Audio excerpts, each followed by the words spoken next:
그러므로 비록 여러분이 이런 것들을 알고 있고 또 받은 진리에 굳게 서 있지만 나는 언제나 이런 것들을 두고서 여러분을 일깨우려 합니다. 나는 이 육신의 장막에 사는 동안 여러분의 기억을 일깨워서 분발하게 하는 것이 옳다고 생각합니다. 우리 주 예수 그리스도께서 나에게 보여주신 대로 내가 육신의 장막을 벗을 때가 멀지 않음을 알고 있기 때문입니다. 그리고 내가 세상을 떠난 뒤에도 언제든지 여러분이 이런 일들을 기억할 수 있게 하려고 힘을 쓰고 있습니다. 우리가 여러분에게 우리 주 예수 그리스도의 권능과 재림을 알려드린 것은 교묘하게 꾸민 신화를 따라서 한 것이 아닙니다. 우리는 그의 위엄을 눈으로 본 사람들입니다. 더없이 영광스러운 분께서 그에게 말씀하시기를 이는 내 사랑하는 아들이요 내가 좋아하는 아들이다 하실 때에 그는 하나님 아버지께로부터 존귀와 영광을 받았습니다. 우리가 그 거룩한 산에서 그분과 함께 있을 때에 우리는 이 말소리가 하늘로부터 들려오는 것을 들었습니다. 또 우리에게는 더욱 확실한 예언의 말씀이 있습니다.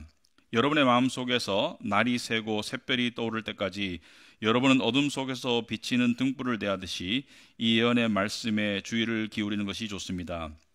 여러분이 무엇보다도 먼저 알아야 할 것은 이것입니다. 아무도 성경의 모든 예언을 제멋대로 해석해서는 안 됩니다. 예언은 언제든지 사람의 뜻에서 나온 것이 아니라 사람들이 성령에 이끌려서 하나님께로부터 오는 말씀을 받아서 한 것입니다. 아멘. 앉으기 바랍니다. 우리 말씀을 위해서 기도하도록 하겠습니다. 하나님 아버지, 저희들 또 이 자리에 모였습니다.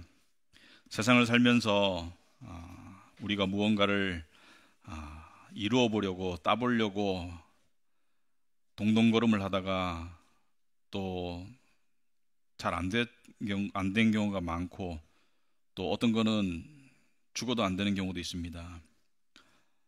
세상은 왜 이래? 이런 생각이 들 때가 많습니다. 그런데 하나님의 나라는 다 이루어집니다. 다 이루어졌습니다.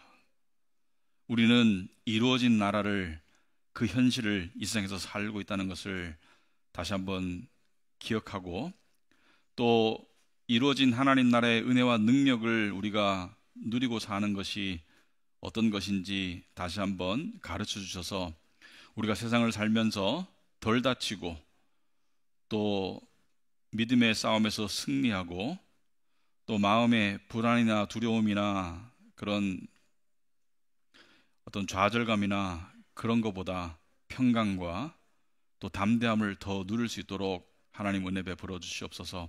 그래서 하나님 살아계심을 우리가 머리로 배우고 또 마음으로 깨닫고 또 삶으로 체험할 수 있도록 주님 도와주시옵소서.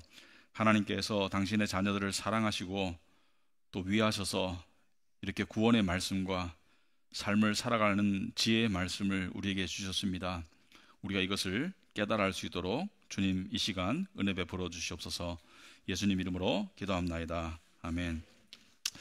우리 지난주에는 이제 기억을 듣자면 베드로의 그 가르침이 우리가 하나님의 성품에 참여를 해야 된다. 그래서 소위 말해서 성화를 이루어가야 된다. 그래서 뭐 믿음의 덕을 덕의 지식을 지식의 절제를 절제 인내를 인내의 경건을 경건의 형제 우애를 형제 우애의 사랑을 공급해라.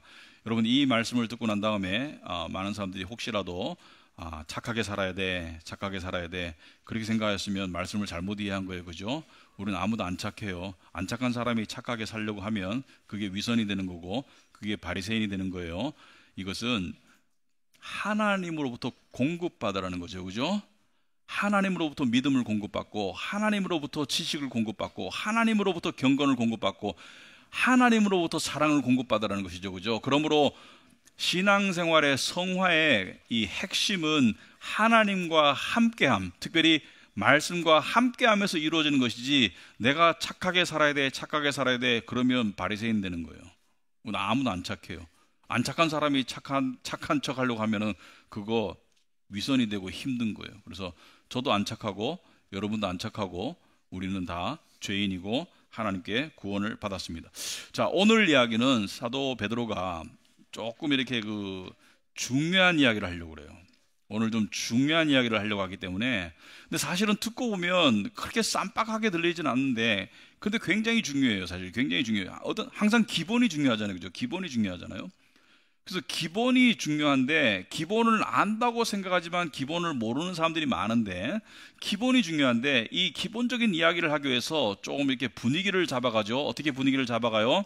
내가 이 세상을 떠날 날이 다가오고 있어. 그것을 이렇게 표현하더라고요. 내가 이 장막을 벗을 날이 다가오고 있어.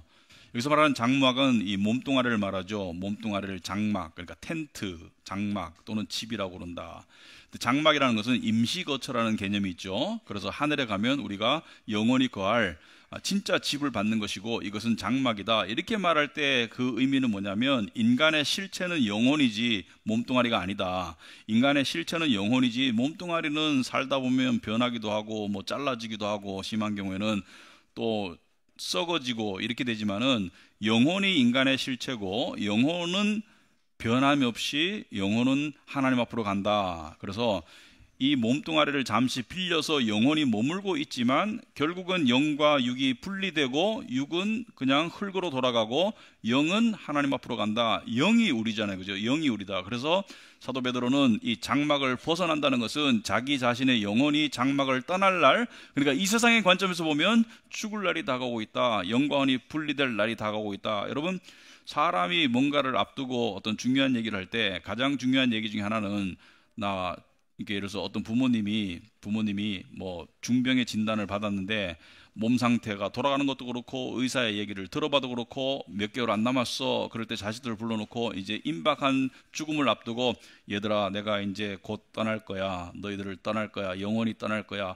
하면서 하는 말은 굉장히 가슴에 와닿고 그리고 굉장히 간직이 되겠죠. 왜? 중요한 얘기 할 거 아니에요, 그죠? 근데 뭐 죽음 앞두고 난 다음에 갑자기 뭐 니네 짜장면집 저기는 가지 마, 거기는 맛이 없어, 이런 말 하겠어요, 그죠? 그러면 안 할 거 아니에요. 굉장히 중요한 얘기를 할 건데, 그죠? 중요한 얘기를 할 건데 그 중요한 얘기에 좀 귀를 기울이겠죠. 자, 12절에 사도 베드로가 이렇게 말하고 있죠. 그러므로 비록 여러분이 이런 것들을 알고 있고 또 받은 진리에 굳게 서 있지만, 이건 무슨 말이냐면, 내가 지금 하려고 하는 얘기는 새로운 얘기는 아니야. 새로운 얘기는 아니고 니네 이미 알고 있고 그 속에 서 있지만, 나는 언제나 이런 것들을 두고서 여러분을 일깨우려 한다. 다시 일깨운다는 것은 약간 잠들었어. 그러니까 알고 있는데 약간 이렇게 소강 상태야. 그걸 다시 일깨우려고 한다. 다시 깨우려고 한다. 그러니까 왜냐하면 중요한 기본이기 때문에 다시 일깨우려고 한다. 나는 이 육신의 장막에 사는 동안 여러분의 기억을 일깨워서 분발하게 하는 것이 옳다고 생각한다. 자, 나는 육신의 장막에 사는 동안, 이것은 무엇을 암시합니까? 떠날 날이 오고 있다. 여러분의 기억을 일깨워서 여러분이 알고 있지만 다시 기억을 상기시켜서 분발하게 하는 것이 옳다고 생각한다. 여기서 분발한다는 것은 이렇게 꺼져가는 불씨에 다시 기름을 부어서 다시 활활 타게 하고 싶다. 다시 바람을 이렇게 부채질을 해서 불이 다시 활활 타게 하고 싶다. 그렇게 하고 싶다는 거예요.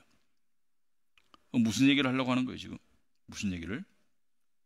자, 엄청나게 중요한 얘기를 하려고 하는데, 이 중요한 얘기가 사실은 이미 알고 있는 얘기고, 들어서 이게 감흥 없이 들으면 별로 새로울 거 없는 이야기인데 매우 중요한 이야기를 하려고 하고 있는데, 사도 베드로가 14절에 이렇게 얘기합니다. 다시 자기 죽음에 관한 이야기를 또 해요. 구체적으로, 우리 주님 주 예수께서 나에게 보여주신 대로 내가 육신의 장막을 벗을 때가 멀지 않음을 알고 있기 때문이다.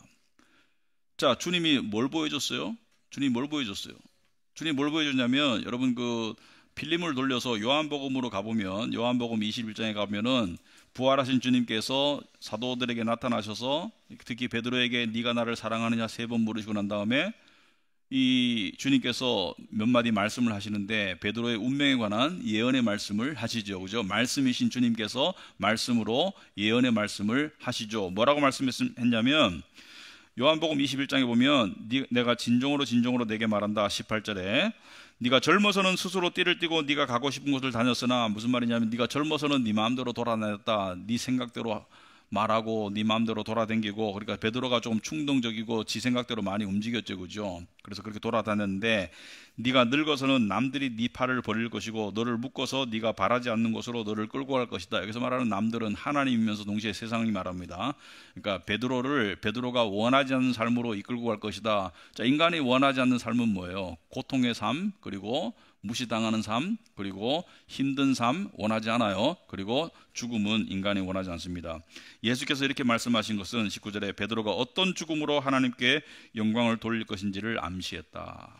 자, 이 화법에는 이런 게 있습니다. 직설화법과 은유법이 있죠, 그죠? 직설화법과 은유법이 있는데 직설화법보다 은유법이 사실은 더 효과가 있어요. 그러니까 말하자면은 사람의 깊은 속을 다 까발리고 다 드러내면 맛이 없다 그러죠. 맛이 없어, 그죠? 그러니까 있는 생각을 다 까발리고 다 드러내면 맛이 없어. 그 음식도 풍미라는 게 있잖아요, 그죠? 풍미, 깊은 속맛이라는 게 있죠, 그죠? 깊은 속맛. 그러니까 싸구려 음식은 먹으면 바로 그냥 맛이 탁탁탁 드러나지만은 깊은 풍미는 뭐예요? 씹으면 씹을수록 맛이 나는 거죠. 그래서 사람이 속이 깊은 사람이 좋은 사람이잖아요. 사람들에게 매력 있는 사람, 만나면 만날수록 까보면 까볼수록 그 안에 깊은 풍미가 들어있고, 그리고 이 요즘에 폭삭 속았수다 보는 사람들 많은 것 같은데 저보고 보라고 자꾸 카톡 보내주고 하는데 보고 있어요. 걱정하지 마세요. 보고 있는데 제가 드라마는 잘 안 보려고 합니다. 왜냐하면 드라마 보면 시간을 많이 잡아먹기 때문에 안 보려고 하는데 이거는 제가 봤어요. 16편밖에 없다고 해서 봤는데 야 보니까 이 안 보신 분들 또 혹시 또 저 때문에 볼 수도 있는데 이 남편이 어때요? 양관식이가 어때요? 속이 깊죠, 그죠? 속이 깊죠. 깊다는 것은 자기의 고통을 잘 안 드러내죠. 그리고 상대에 대한 애틋한 마음이 어떤 숨은 행동이나 눈빛이나 다 드러나지만 그게 말로 가볍게 표현 안 하죠, 그죠? 네. 이게 깊은 거예요. 깊은 거예요. 자, 그런데 하나님도 그 깊은 맛을 좋아하세요. 여기 보면 어떤 죽음으로 하나님께 영광을 돌릴 것인가를 암시하신 것이다. 암시라고 되어 있죠. 암시는 다, 야 베드로야, 너 AD 65년에 십자가에 거꾸로 매달려 죽을 거야, 이렇게 안 하셨단 말이에요. 그렇지만 행간을 읽어보면 하나님께 영광을 돌리는 죽음은 자연사가 아니고 순교라는 것을 우리가 짐작할 수 있겠죠, 그죠? 그리고 베드로는 순교당할 것을 알고 있었고 그렇기 때문에 더 담대할 수밖에 없었습니다. 왜? 어차피 순교당할 건데.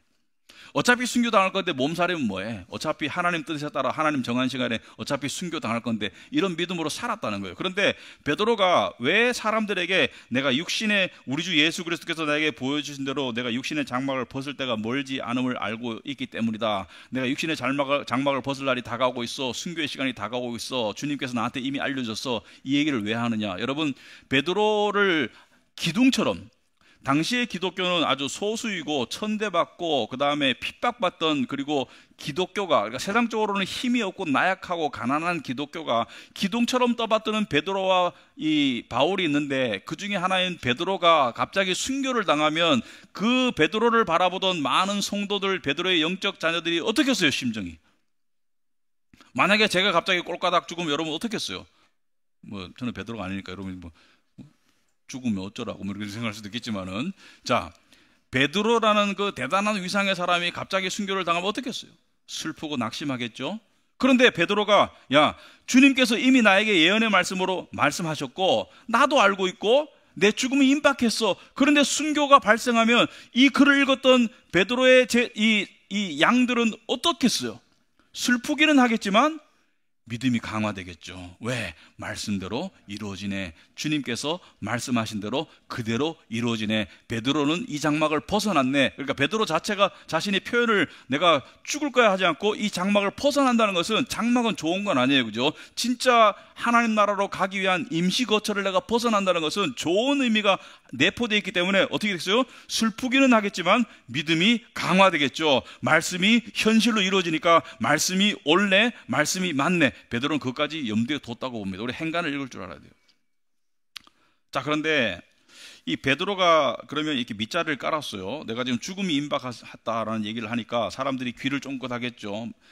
무슨 말씀을 하시려고 하나? 이 베드로 사도가, 이 어른께서 무슨 말씀을 하시려고 하나? 죽음을 앞두고 하는 말씀은 어떤 말씀일까? 근데 베드로가 한 번 더 밑자리를 더 깔아요. 무슨 말이냐면 베드로가, 얘들아, 과거 있었던 일을 이야기합니다. 내가 예수님을 따라 제자의 삶을 살 때 그때 나하고 요한하고, 유명한 요한하고 야고보하고 세 명이서 주님을 모시고 어떤 산에 올라갔었거든. 그 산에 올라갔는데 그 산에 모세와 엘리야가 나타났었어. 그래서 내가 그때 초막셋을 지을까, 그런, 베드로는 젊었을 때는 충동적으로 지 생각나는 대로, 그러니까 이렇게 머리와 입이 바로 연결된 사람, 가슴을 통하지 않고, 그래서 머리와 입이 바로 연결된 사람이라서 그렇게 말을 했었죠. 제가 초막셋을 지을까요?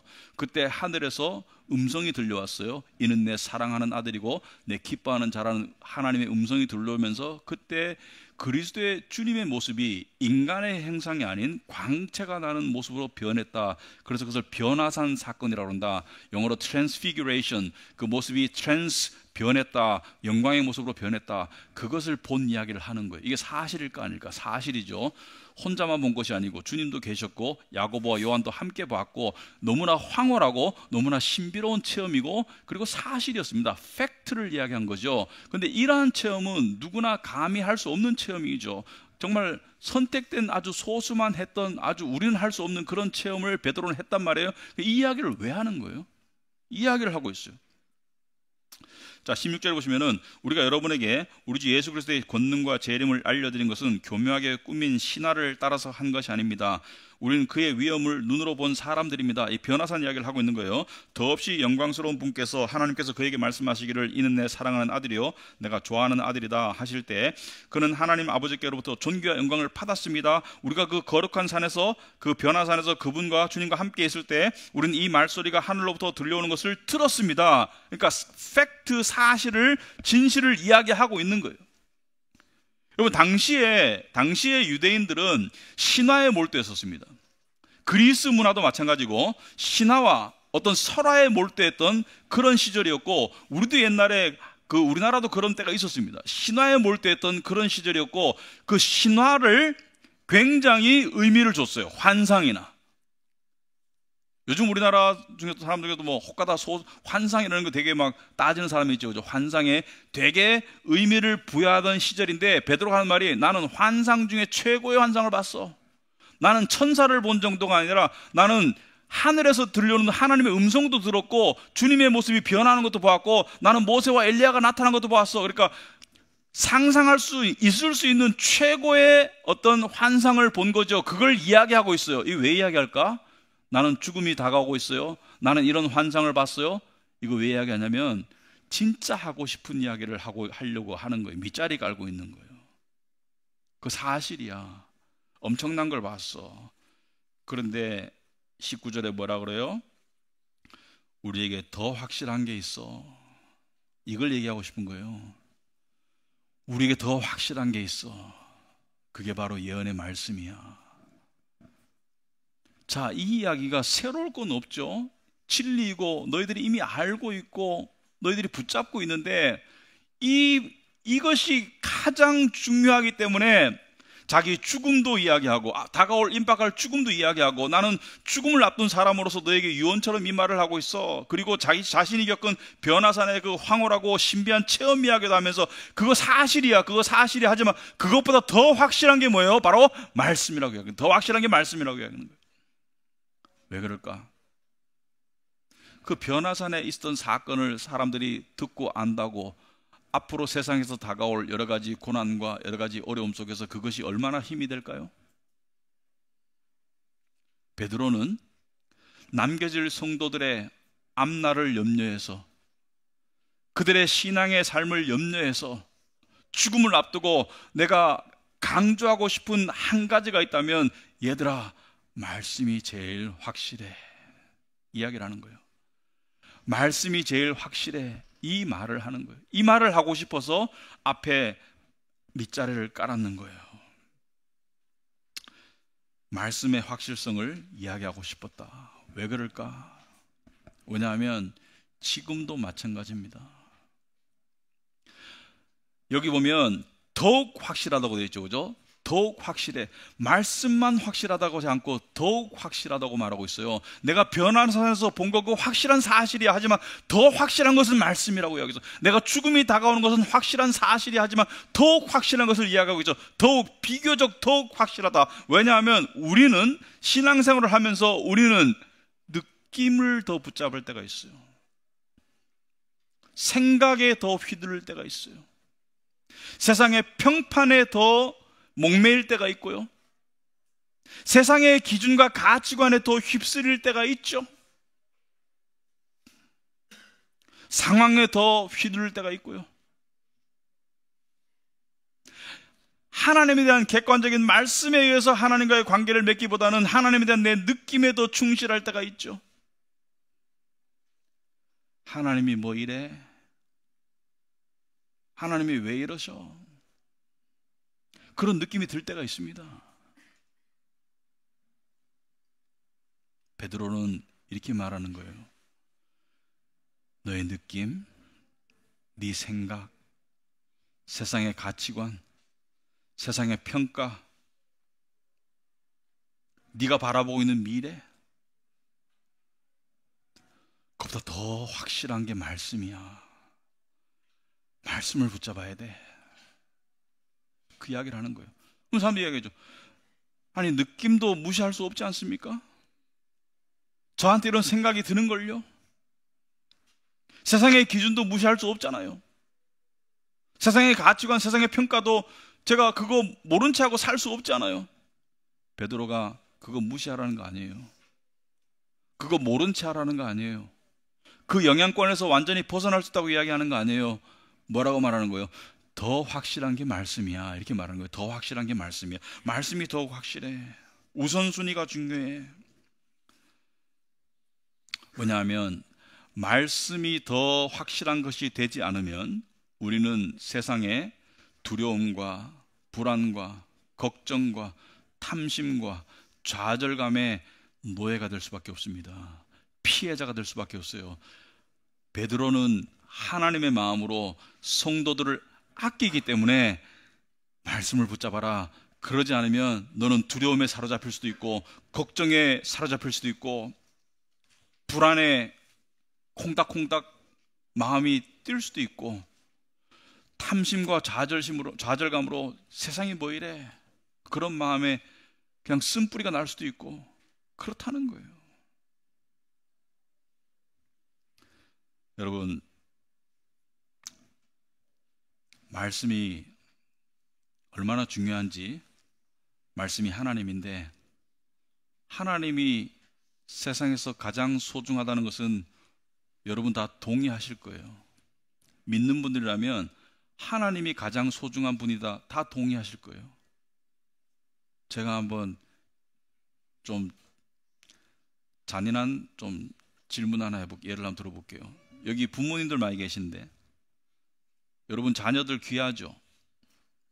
부모님 없는 사람도 뭐 상식적으로 알 거예요. 여러분 자식의 목숨하고 또는 자식의 안전과 무엇을 바꿀 수 있겠어요? 예를 들어서 가진 거 다 하고 자식의 목숨하고 딱 났는데 둘 중에 뭘 택할래 하는데 어느 부모가 두 번 생각하겠어요? 그죠? 자식을 택하지 어느 부모가 두 번 생각하겠어요? 제가 짓궂은 질문 하나 해볼까요? 여러분 자식이 중요해요? 하나님이 중요해요? 객관적으로 여러분 자식이 중요해요? 하나님이 중요해요?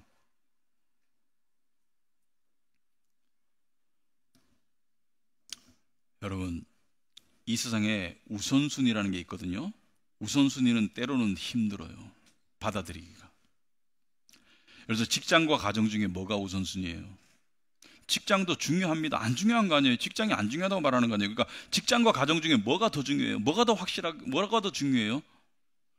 요즘에 황혼이혼이 많아요.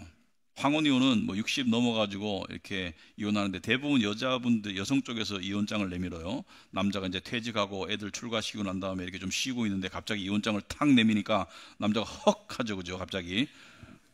아니, 그러면서 뭐라 그래요? 내가 이때까지 당신과 이 가정을 위해서 죽도록 살았는데 이게 웬 이혼장이냐? 근데 여자 뭐라 합니까? 이렇게 얘기해요. 당신은 가정을 위해 살지 않았어. 가정을 핑계 삼아 당신의 세상적인 성공과 직장에서 인정을 위해 살았지 항상 가정은 뒷전이었어. 이렇게 말합니다. 뭐의 차이인 거예요? 우선순위인 거예요. 그죠? 가정이 더 우선인 거예요. 가정이. 또 하나 예를 들어보겠습니다. 여러분 이 우선순위가 상당히 중요해요. 말씀에 비추어서 제가 이야기를 해보겠습니다. 여러분 자신의 죄의 냄새를 가장 잘 맡을 수 있는 사람은 누구예요? 자기 자신입니다. 매일매일 스물스물 냄새가 나요. 안에서 죄의 악취가 매일 풍겨요. 우리는 포장하고 살기 때문에 그래도 이렇게 살 수 있는 것이지 포장 안 하면 정말 부끄러워서 못 살 거예요. 그래서 아담과 하와가 죄를 짓고 난 다음에 제일 처음 한 게 무화과나무로 자기를 포장했죠. 수치를 가리려고. 우리가 우리 안에서 드러나고 있는 이 풍기고 있는 죄의 냄새를 우리가 포장하지 않고 억누르지 않으면 우리가 살아갈 수가 없죠. 얼굴 들고. 죄의 악취를 우리가 많이 느끼죠. 그런데 그거 중요해요. 왜냐하면 자신의 죄를 알아야지 하나님의 은혜를 알 수 있죠. 죄를 깨달아야지 예수님의 십자가가 이해가 되고 받아들여지게 되겠죠. 죄를 깨닫는 것은 중요해요. 그런데 죄만 깨닫는 사람이 있어요. 자신의 잘못, 자신의 실패, 자신의 거듭된 죄에 꽂혀서 죄책감을 느끼고 하나님을 향해서 얼굴을 못 들겠고 하나님께 가까이 못 가겠고 그래서 신앙생활이 점점 더 퇴보합니다. 자기의 죄 때문에. 이게 옳은 거예요? 죄보다 더 확실한 게 뭐예요?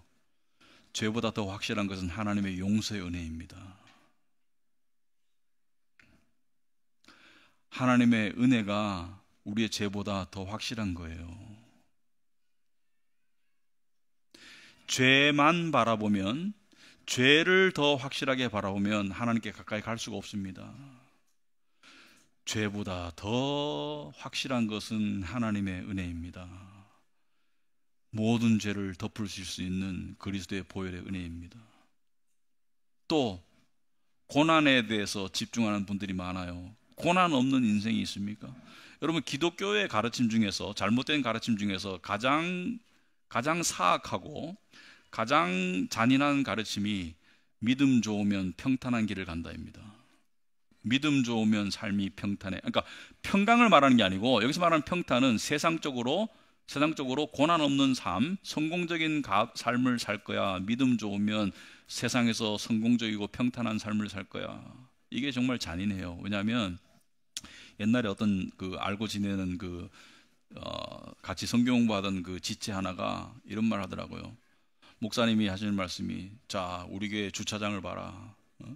그때는 자가용이 없던 시대였어요. 오래전에. 자가용이 점점 사람들이 자가용을 사던 시대였습니다. 차 대수가 매주 늘어나요. 봐라. 믿음이 좋으니까 차 대수가 계속 늘어나잖아. 이 사람이 차가 없거든요. 그 시험이 든 거예요. 나는 믿음이 안 좋은가? 여러분, 그게 거짓말이죠. 아브라함은 고난이 없었습니까? 이스라엘의 시조인 야곱은 고난이 없었어요. 바로 왕이 야곱에게 나이가 몇 살이냐고 물으니까 나이 말하기 전에 뭐라 했습니까? 내 세월이 험했다. 힘들었다. 요셉은 억울한 일이 없었어요. 고난이 없었어요. 형들에 의해서 팔려가고 누명 쓰고 감옥 가고 감옥에서 빠져나올 희망이 짓밟히고 힘들었잖아요. 힘들었어요. 여기 있는 사람 중에 교회 다니면서 지금 생각하면 말도 안 되는 게 다윗 왕 같은 사람이 되려 안 되고 싶어요. 자식들끼리 서로 죽이고 뭐 자식들이 죽인다고 쫓아오는데 그런 다윗 왕 안 되고 싶어요. 다윗 왕만큼 고난 받은 사람 아무도 없습니다. 무슨 말이냐? 고난 없는 인생을 약속하신 적이 없습니다.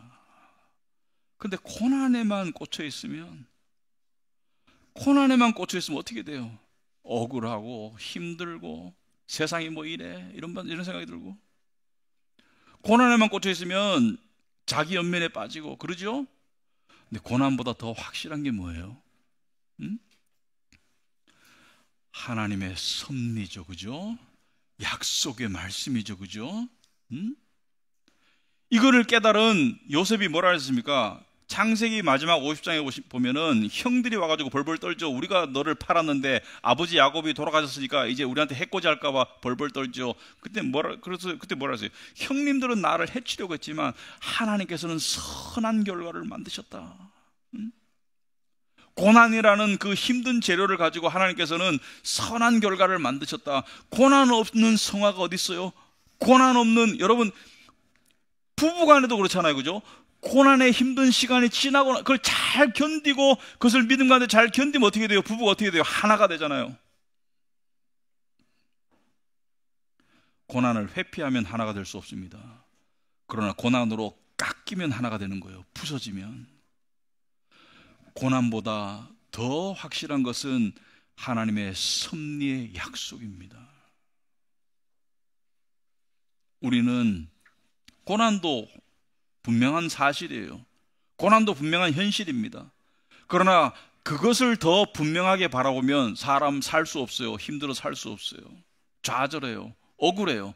불공평해요. 세상이 얼마나 그렇게 느껴지겠어요. 그러나 이 세상 속에서 역사하시는 하나님의 그것이 더 확실한 거예요. 하나님께서 모든 것을 바로잡으실 거예요. 세상이 뭐 이래서 출발하지만 믿음은 뭐예요? 하나님의 나라는 다 좋은 거예요.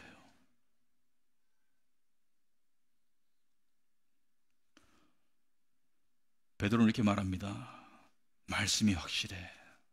그래서 어떻게 하라고요? 19절에 우리에게는 더욱 확실한 예언의 말씀이 있습니다. 여러분의 마음속에서 날이 새고 샛별이 떠오를 때까지, 날이 새고 샛별이 떠오를 때까지 여러분은 어둠 속에서 비치는 등불을 대하듯이 이 예언의 말씀에 주의를 기울이는 것이 좋습니다. 어둠 속에서 등불, 여기 우리가 지금 이 마음에 안 와닿는 표현 중에 하나, 이런 것들이 어둠 속의 등불, 여러분이 체험할 수가 없지. 항상 대낮처럼 밝은데, 밤에도 불들이 환하게 켜 있는데, 불이 여러 개인데, 여러분 깜깜한 곳에서, 그것이 산이든 마을이든, 여러분들이 어둠 속에 있는데 좌우 동서남북을 분별할 수 없을 때 그 불빛이 하나 보인다고 생각해 보세요. 온 신경이 집중되죠. 여러분들이 길을 잃고 헤매는데 저쪽에 어떤 집에 불이 하나 켜져 있다고 생각해 보세요. 얼마나 반갑고 얼마나 안심이 되고 그쪽으로 가겠죠. 그죠? 그쪽으로. 우리 인생이 어둠과 같은 거예요. 어둠 속에 비치는 빛이 뭐예요? 말씀을 그렇게 대하라는 거예요. 그렇게 절실하게, 그렇게 간절하게 대해서 여러분의 마음속에서 날이 새고 샛별이 떠오른다는 것은, 샛별은 예수님 또는 진리의 말씀을 상징합니다. 그 말씀이 가장 확실하게 여러분 마음속에 떠오를 때 우리 마음은 어떠죠? 환해집니다. 세상의 고난이나 세상의 불확실이나 세상의 두려움이나 세상의 힘듦과 아픔 때문에 어둡고 위축됐던 마음이 말씀의 샛별이 떠오르면, 말씀이 확실하게 자리를 잡으면 우리 마음이 환해져요. 뭘로? 소망으로. 예수님의 통치 가운데 환해져요. 그걸 이야기하는 거예요. 그걸 이야기하는 거예요. 거기까지 갈 때까지 말씀에 주의를 기울여 살아라. 이게 베드로가 죽기 전에 남긴 유언 1호입니다. 왜? 그거 없이는 세상 견디기 힘들 거야. 견디기 힘들든지 아니면 세상의 유혹과 탐심에 사로잡혀서 영혼이 망가지든지 아무튼 결과가 안 좋을 거야. 말씀을 붙잡고 살아야 돼. 그러면서 20절에 이렇게 말하죠. 여러분이 무엇보다도 먼저 알아야 할 것이 이것입니다. 무엇보다도 먼저는 우선순위를 강조한 거예요. 더 확실하다 또는 무엇보다, 다른 어떤 것보다 먼저 알아야 할 것은 이것입니다. 뭘 알아라는 거예요? 뭐가 중요하길래 무엇보다 먼저 우선순위 이렇게 앞서 있는 거예요? 뭐냐면 아무도 성경의 모든 예언을 제멋대로 해석해서는 안 된다. 여러분, 이것이 기독교 역사 속에서 최악의 문제였어요. 성경을 지멋대로 해석하는 거. 베드로는 이미 알고 있었기 때문에 성경을 지멋대로 해석하는 거, 그거를 경계하라고 무엇보다도 먼저 성경을 지멋대로 해석해서는 안 된다. 자기 주관적인 생각과 욕심에 의해서 성경을 해석해서는 안 된다. 아까 말했듯이 하나님 믿으면 인생이 평탄하다, 있다고 소리하는 거, 그거 하면 안 된다는 거예요. 기복신앙 지멋대로 해석하는 거예요. 예수 믿으면 부자 된다? 지멋대로 해석하는 거예요. 안 믿는 사람 부자가 훨씬 많아요. 부자 중에 안 믿는 사람이 훨씬 많아요. 율법주의가 뭐예요? 잘하면 축켜 세우죠. 열심히 하니까 하나님이 복 주실 거야. 못하면 뭐예요? 협박하죠. 그 따위로 하다가는 하늘에서 벼락이 떨어진다.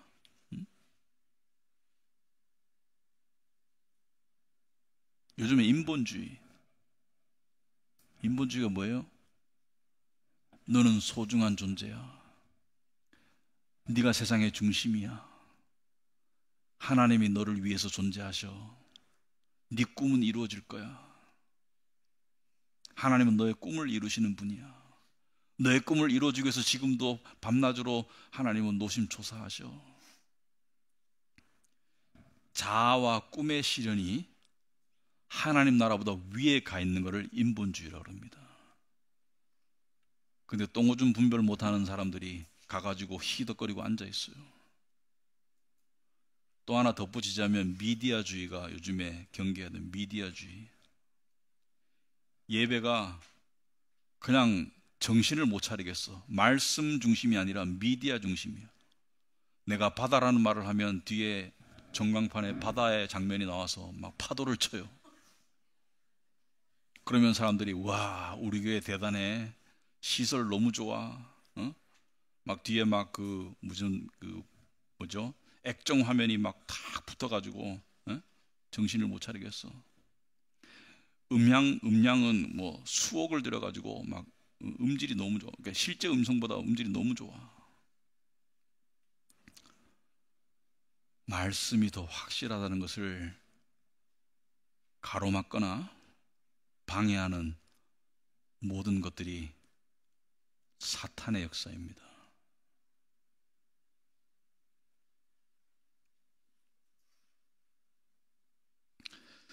예언의 21절에 예언은 언제든지 사람의 뜻에서 나온 것이 아니라 사람들이 성령에 이끌려서 하나님께로부터 오는 말씀을 받아서 한 것입니다.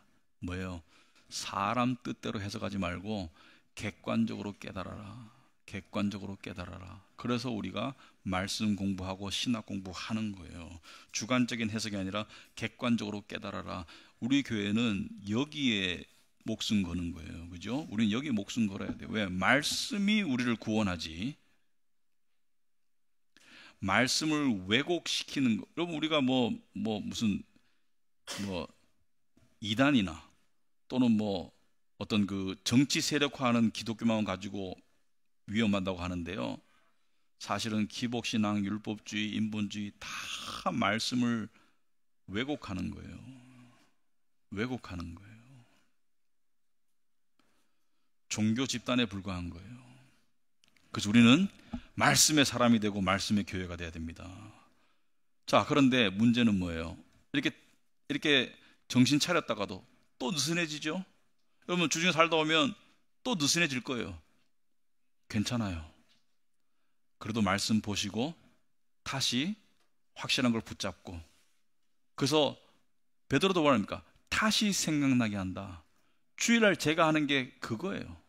제가 새로운 얘기하면 그때는 제가 미쳤는 거예요. 제가 했던 말을 자꾸 하는 게 제가 정상인 거예요. 새로운 걸 개발했다고 말하면 그거는 제가 막 가는 거예요. 진리는 똑같은 거예요. 새로운 말을 하는 게 아니에요. 제가 있는 진리를 여러분에게 다시 기억나게 하는 게 저의 사명인 겁니다. 그래서 때가 가까울수록 예수님이 언제 재림할지 모르죠. 10년 뒤, 100년 뒤, 1000년 뒤 언제 재림하실지 몰라요. 하지만 우리의 때는 가까워지고 있습니다. 여러분, 요즘 사람들이 세상이 너무 세속적이고 현실주의가 되다 보니까 나이가 많이 들었는 분들도, 저도 좀 겁나요. 저도 나이가 들고 있는데 나이가 많이 들었는 분들도 이 세상에 꽂혀 사시는 분들이 참 많더라고. 우리는 배터리로 말하면 충전용 배터리가 아니라 일회용 배터리입니다. 우리는 충전이 안 돼요. 우리는 이미 딱 만들어지면 배터리 잔량이 줄어드는 삶을 살고 있지, 우리는 충전이 될 수가 없어요. 그죠? 충전이 될 수가 없는 우리는 일회성 배터리의 생명이에요.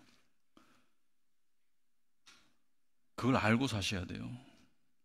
우리는 언젠가 하나님 앞에 갑니다. 그런데 여기서는 그런 소리가 많이 나와요. 세상이 이래? 불공평하고 세상이 이래? 그러나 하나님 나라에서는 모두가 다 좋아요. 그래서 그것을 말씀을 통해서 다시 기억하고 망각했어도 괜찮아요. 다시 기억하는 게 중요해요. 그런 삶을 살다 보면 언젠가 우리도 모르는 사이에 하나님 앞으로 가게 될 것입니다. 그런 소망으로 살아가시는 우리 교회가 되기를 축원합니다. 기도하겠습니다. 하나님 아버지, 참으로 감사하고 감사합니다. 저희들을 사랑하시는 주님의 은혜에 감사드리고 이 분명한 말씀을 주셔서 감사합니다. 우리의 마음은 말씀을 벗어나 살 때가 많지만 말씀을 통해서 다시 우리를 정신 차리게 하시고 우리를 불러주시는 하나님의 은혜가 있기 때문에 우리는 그것을 믿고 안심할 수 있습니다. 저희를 절대로 포기하거나 내버려두지 않으실 하나님의 신실하심을 감사하고 감사합니다. 예수님 이름으로 기도합나이다. 아멘.